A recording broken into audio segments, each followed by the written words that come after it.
ഇന്ന് നമ്മുടെ ക്ഷേത്രത്തിൽ തൊഴുവാനായിട്ടൊരമ്മ വന്നപ്പം എൻ്റെ അടുത്ത് ചോദിച്ചു, ഓരോ വീഡിയോകളിലും ഈ നിലവിളക്ക് കത്തിക്കുന്നതിനെക്കുറിച്ച് ഓരോ അഭിപ്രായങ്ങളാണ് പറയുന്നത്.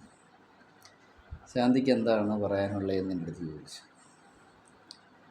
ഞാൻ അമ്മയോട് പറഞ്ഞു, നമുക്ക് ഈ നിലവിളക്ക് കത്തിക്കുന്നതിന് ഒരുപാട് സമ്പ്രദായങ്ങളുണ്ട്.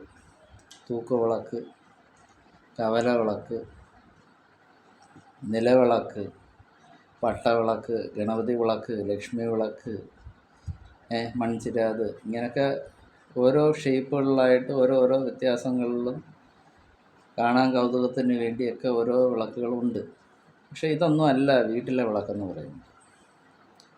നമ്മുടെ ക്ഷേത്ര ആചാരപ്രകാരം ക്ഷേത്രത്തിലുള്ള നിലവിളക്കുകളും മറ്റ് ഭക്തന്മാർ കൊടുക്കുന്ന സമർപ്പണ വിളക്കുകളും നമ്മുടെ സാമ്പത്തിക സ്ഥിതി അനുസരിച്ച് ഉള്ള വിളക്കുകൾ, ഇതൊക്കെയെന്ന് പറയുന്നത് നമ്മളൊരു നേർച്ചയ്ക്ക് വേണ്ടി ചെയ്തു പോകുന്നത്. നമ്മുടെ ഒരു നിലവിളക്കെന്ന് ഉദ്ദേശിക്കാൻ നേരത്ത് അതിൻ്റെ അടിവട്ടം അത്യാവശ്യം ഒരു ഞാൺ നീളം ഉണ്ടായിരിക്കണം. അതിൻ്റെ മേളിലോട്ടും ഒരു ഞാൺ നീളം പൊക്കം, അരഞ്ഞാൺ നീളം അതിൻ്റെ മേൽവട്ടം, അതിൻ്റെ അരയായിരിക്കണം അതിൻ്റെ മേളിലോട്ടുള്ള കൂമ്പ്. അത് വായന വിളക്കെന്ന് പറയും. ഒരു കുട്ടി ഗണപതി ഭഗവാൻ ഇരിക്കുന്നത് പോലെ നമുക്ക് തോന്നും ആ വിളക്ക്. അപ്പം വീട്ടിൽ വിളക്ക് കത്തിക്കാൻ നേരത്ത് നമുക്ക് 5 തിരിയിട്ട് വിളക്ക് കത്തിക്കണം. കിഴക്ക്, പടിഞ്ഞാറ്, തെക്ക്, വടക്ക് സൈഡ് വരാൻ നേരത്ത് നമ്മൾ 3 എണ്ണം മൊത്തത്തിൽ, അതായത് ഈ കിഴക്ക് സൈഡിൻ്റെയും കൂടെ കൂട്ടി മൊത്തം 3 എണ്ണം ഒരു നെല്ലട വ്യത്യാസത്തിൽ നമ്മൾ അടുപ്പിച്ചടുപ്പിച്ച് ഇങ്ങനെ വെക്കും. അപ്പോൾ തെക്ക് സൈഡിൽ ഒരെണ്ണമായിരിക്കും. അപ്പോൾ കിഴക്ക് ഭഗവാനെ സൂര്യഭഗവാൻ, പടിഞ്ഞാറ് ചന്ദ്രദേവൻ, തെക്ക് പിതൃക്കൾ, പിന്നെ മഹാലക്ഷ്മി, പിന്നെ നമുക്ക് അടുത്തതെന്ന് പറയുന്നത് വ്യാഴം, ഗുരുവിനെ. ഈ സമ്പ്രദായ രീതി അനുസരിച്ച് 5 തിരിയിട്ട് നമ്മൾ വിളക്ക് കത്തിക്കുന്നു. എന്നാൽ 7 അതിന് മുകളിലോട്ടോ, അത് മഹാഭദ്രദീപം എന്നാണ് നമ്മൾ ഉദ്ദേശിക്കുന്നത്. അത് ഈ വലിയ വലിയ പൂജകൾക്കും മറ്റു കാര്യങ്ങൾക്കൊക്കെയാണ് അത് നമ്മൾ അങ്ങനെയൊക്കെയുള്ള കാര്യങ്ങൾ ചെയ്യുന്നത്. അപ്പോൾ വീട്ടിൽ നിലവിളക്ക് നമ്മൾ വെച്ച് കത്തിക്കാൻ നേരത്ത് മിക്ക ആളുകളും ചെയ്യുന്നൊരു സമ്പ്രദായം, പ്ലാവിൻ്റെ തടി ഒരു അടിയോളം നീളത്തിന് വൃത്താകൃതിയിൽ അതിനെ കട്ട് ചെയ്തെടുത്ത് ഒരു കുരണ്ടി പോലെ ചെയ്ത് വെച്ചിട്ട് അതിൻ്റെ മുകളിലാണ് വിളക്ക് കത്തിക്കുന്നത്. പക്ഷെ എൻ്റെ അഭിപ്രായത്തിൽ ചാണകം മെഴുകിയ തറയിലാണെന്നുണ്ടെങ്കിൽ 100% ഫലമാണ്. ചാണകം മെഴുകിയ തറയിൽ വാഴയിലയിലാണ് വിളക്ക് കത്തിക്കുന്നെങ്കിൽ അവിടെ 80% വരുത്തുള്ളൂ. എന്നാൽ ഒരു 90% നമുക്ക് ഫലം വേണം എന്നുണ്ടെങ്കിൽ അത് പിത്തളയുടെ തട്ടമായിരിക്കണം. കാരണം നമ്മളുടെ നെഗറ്റീവായിട്ട് നിൽക്കുന്ന എല്ലാവിധ കാലദോഷങ്ങൾ മാറാനാണല്ലോ നമ്മൾ ഈ വിളക്ക് കത്തിക്കുന്നത്.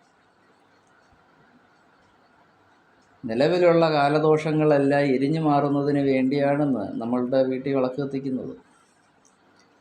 എങ്കിലേ ഈ സർവ്വ ഐശ്വര്യങ്ങളും സർവ്വ ചൈതന്യങ്ങളും നമ്മൾ ഉദ്ദേശിക്കുന്നതായിട്ടുള്ള എല്ലാ അനുഗ്രഹങ്ങളും നമുക്ക് നമ്മുടെ ആരൂഢത്തിന് കിട്ടത്തുള്ളൂ. ഈ പൂജാതി കർമ്മകാര്യങ്ങളിൽ തന്ത്രിമാരോ പൂജാരിമാരോ വന്ന് പൂജ ചെയ്തിട്ട് പോകുന്നതിനകത്തല്ല കാര്യം. ഒരു ഗൃഹനാഥനോ ഗൃഹനായികയോ ഒരു ആരൂഢത്തിലുണ്ടെങ്കിൽ കൃത്യനിഷ്ഠയായിട്ട് വിളക്ക് കത്തിച്ച് പ്രാർത്ഥിച്ചാൽ ഏകദേശം ഒരു 85% കാലക്കേടങ്ങ് മാറും. ബാക്കിയുള്ളത് ഉണ്ടാവും, അത് സഹജമാകുന്ന കാര്യങ്ങളാണ്. പക്ഷെ എങ്കിലും നമ്മളുടെ ഒരു പ്രാധാന്യം എന്ന് പറയാൻ നേരത്ത് നിലവിളക്ക് നിലത്ത് തന്നെ വെച്ച് കത്തിക്കണം. അപ്പോഴേ ഈ തടിപ്പുറത്ത് വെച്ച് കത്തിക്കാൻ നേരത്ത് ജീവനില്ലാത്ത അംശമാണ്. ആ ജീവനില്ലാത്ത അംശം വരാൻ നേരത്ത് എന്ത് പറ്റും? താഴെയുള്ള നെഗറ്റീവ് താഴെ തന്നെ കിടക്കും. മുകളിലോട്ടുള്ള ആ സൂക്ഷ്മമായ ശരീരത്തിലേക്ക് ഇത് ഒബ്സർവ് ചെയ്ത് വരത്തില്ല.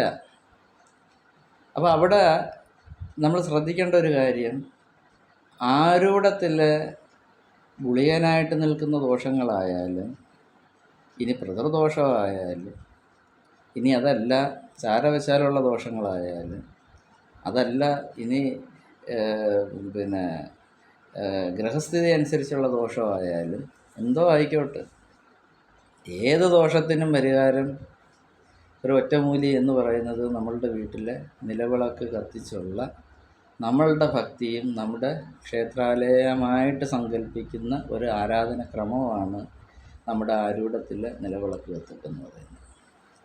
അപ്പോൾ ആ നിലവിളക്കിന് അത്രത്തോളം പ്രാധാന്യമുണ്ട്. അതിനാണ് ഈ തടി, അതേപോലെ തന്നെ മാർബിൾ വെട്ടിയിട്ടിട്ട് അതിൻ്റെ മുകളിൽ വെക്കും. തറയുടെ മേളിൽ മാർബിൾ വെട്ടിയിട്ടിട്ട് അതിൻ്റെ മുകളിൽ വെക്കും. സ്റ്റൂളിൻ്റെ മേളിൽ പൊക്കി വെക്കും. ഷെൽഫിൻ്റെ മേളിൽ പൊക്കി വെക്കും. അത് ഓരോരുത്തരുടെ സാഹചര്യങ്ങൾ അനുസരിച്ച് അവർ ചെയ്യും. പക്ഷേ ഏറ്റവും ഉത്തമം പൂജാമുറി ഉണ്ടെങ്കിലോ അല്ലെങ്കിൽ തിണ്ണയിലായാലും ചാണകം മെഴുകി നമ്മൾ വെച്ചാൽ അത്യുത്തമമാണെന്ന് ഞാൻ നേരത്തെ പറഞ്ഞു. അപ്പോൾ എല്ലായിടത്തും അത് നടക്കണമെന്നില്ല. പിന്നീട് നടക്കും. പിത്തളയുടെ തട്ടം മേടിച്ച് തറയിൽ ആ തട്ടം വെച്ച് അതിനകത്ത് നിലവിളക്ക് വെച്ച്, ഇച്ചിരി കൂടുതൽ ദോഷം ഉണ്ടെന്നുണ്ടെങ്കിൽ നെയ്വിളക്കായിട്ട് തന്നെ കത്തിക്കാം. അതല്ലെന്നുണ്ടെങ്കിൽ നല്ല ശുദ്ധമായ വെളിച്ചെണ്ണയാണെന്നുണ്ടെങ്കിൽ അത്രയും നല്ലത്. അതല്ലെന്നുണ്ടെങ്കിൽ എള്ളെണ്ണ കിട്ടിയാൽ അത്രയും നല്ലത്. അതല്ല ഇനി മറ്റ് എന്താണ് അശുദ്ധികളൊന്നും ഇല്ലാത്ത നല്ലെണ്ണ കിട്ടിയാൽ അതും നല്ലത്. അത് നമ്മൾ തിരി ഇടുകയെന്ന് പറയാൻ നേരത്ത് കിഴക്ക് പടിഞ്ഞാറായിട്ട് ഈ രണ്ടെണ്ണം വെച്ച് 2 കൈ കൂപ്പുന്ന ആകൃതിയിലാണ് നമ്മൾ കിഴക്ക് പടിഞ്ഞാറായിട്ട് ഇട്ട് കത്തിക്കുന്നത്. പക്ഷേ ഏറ്റവും നല്ലത് 5 തിരിയിട്ട് കത്തിക്കുന്നതാണ് നല്ലത്. അത് ഈ പറഞ്ഞ കണക്ക് കിഴക്ക് പടിഞ്ഞാറ്, തെക്ക്, വടക്ക് സൈഡിൽ 2 തിരി, അതായത് നേരത്തെ ഇട്ടത് കൂടാതെ. അപ്പോൾ ആ അങ്ങനത്തെ പൊസിഷനിൽ നമ്മൾ കിഴക്കോട്ട് നോക്കി നിലവിളക്ക് വെച്ച് നമ്മൾ കത്തിച്ച് കഴിഞ്ഞാൽ അതൊരു പ്രത്യേക ഐശ്വര്യം തന്നെയാണ്. അത് എത്ര മടിയായിട്ട് നമ്മൾ വിളക്ക് കത്തിച്ചാലും അതിൻ്റെ ഐശ്വര്യം കണ്ട് തൊഴുത് കഴിഞ്ഞാൽ പിറ്റേ ദിവസം ആ സമയമാവാൻ നേരത്ത് അത് ചെയ്തില്ലെങ്കിൽ നമുക്കതൊരു അസ്വസ്ഥതയായിട്ട് മാറിയിരിക്കും. അതാണ് ആ നിലവിളക്ക് കത്തിക്കുന്നതിൻ്റേതായിട്ടുള്ള ഗുണഗതി എന്ന് ഞാൻ പറയുന്നത്. അപ്പോൾ ഈ പിത്തള തട്ടം താഴെ വെച്ചാലുള്ള ഗുണം എന്താണെന്ന് വെച്ചാൽ, എത്രത്തോളം കാലദോഷങ്ങൾ ആ ഭൂമിയിലുണ്ടെങ്കിൽ അതിനെ വലിച്ചെടുത്ത് എരിച്ച് കളയാൻ പറ്റും. കാരണം എന്താ, ആ എലമെൻറ്റുകളെല്ലാം കറക്റ്റ് വേയിലായിരിക്കും പോകുന്നത്. തടി വെച്ച് കഴിഞ്ഞാൽ എന്ത് പറ്റും? ആ വേയ്ക്ക് തടസ്സമുണ്ടാവും. അപ്പോൾ മുകളിൽ നിന്നുള്ള ഐശ്വര്യം മാത്രമേ നമുക്ക് കിട്ടത്തുള്ളൂ. താഴെയുള്ള ആ ദുർഘടാവസ്ഥ ഒരിക്കലും മാറത്തില്ല, അത് അവിടെ തന്നെ കാണും. അപ്പോൾ ഇതിനൊക്കെയാണ് പൂർവികർ ചാണകം മെഴുകി ഇലയിട്ട് ഈ പടുക്ക പോലെ ഉള്ള മറ്റ് ഒരുക്കുകൾ വെച്ച് ബാക്കിയുള്ള പൂജാതി കർമ്മ കാര്യങ്ങളെല്ലാം ചെയ്തു പോകുന്നത്. അല്ലെന്നുണ്ടെങ്കിൽ വെറും ചാണകം മെഴുകി നിലവിളക്ക് വെച്ചാലും ഡയറക്റ്റായിട്ട് നമുക്ക് എന്താണ്, ആ കാലദോഷം പൂർണ്ണതയോടുകൂടി അല്ലെങ്കിൽ തന്നെയും ആ വിളക്കിനകത്തുണ്ടാകുന്ന തേജസ് അതിനെ സമയബന്ധിതമായി എരിച്ച് കളയും. അപ്പോൾ ഈ ഒരു സമ്പ്രദായ രീതി അനുസരിച്ച് എന്നെ കാണാൻ വന്നിട്ടുള്ള മിക്ക ഭക്തരുടെ വീട്ടുകളിൽ ഞാനിത് പറഞ്ഞു കൊടുത്ത് ചെയ്യിപ്പിച്ച് അവരത് പോയി ചെയ്ത് അതിന് ശേഷം അവരുടെ മാറ്റങ്ങൾ അവർ വിളിച്ച് പറഞ്ഞ്, കൂടാതെ ഞാൻ എൻ്റെ വീട്ടിലും ഈ ഒരു സമ്പ്രദായ രീതി അനുസരിച്ച് ചെയ്യാൻ നേരത്ത് അതിൽ നിന്ന് എനിക്കുണ്ടാകുന്ന മാറ്റഗതിയും ഞാൻ 100% മനസ്സിലാക്കിക്കൊണ്ടാണ് ഇപ്പോൾ ഇത് പറയാനുള്ള ഒരു മെയിൻ കാരണം. കാരണം ഇന്ന് ഞാൻ ജോലി ചെയ്യുന്ന എൻ്റെ ക്ഷേത്രത്തിൽ ഒരമ്മ വന്ന് ചോദിച്ചപ്പോൾ തന്നെ ഇതെൻ്റെ മനസ്സിൽ ഞാൻ ചിന്തിച്ച് ഇന്ന് പോയി ഈ ഒരു ടോപ്പിക് എന്നാൽ നമുക്ക് വീഡിയോ ചെയ്യാമെന്ന്. അതാണ് ഇപ്പോൾ ഇത് പറയാനുള്ള മെയിൻ കാരണം.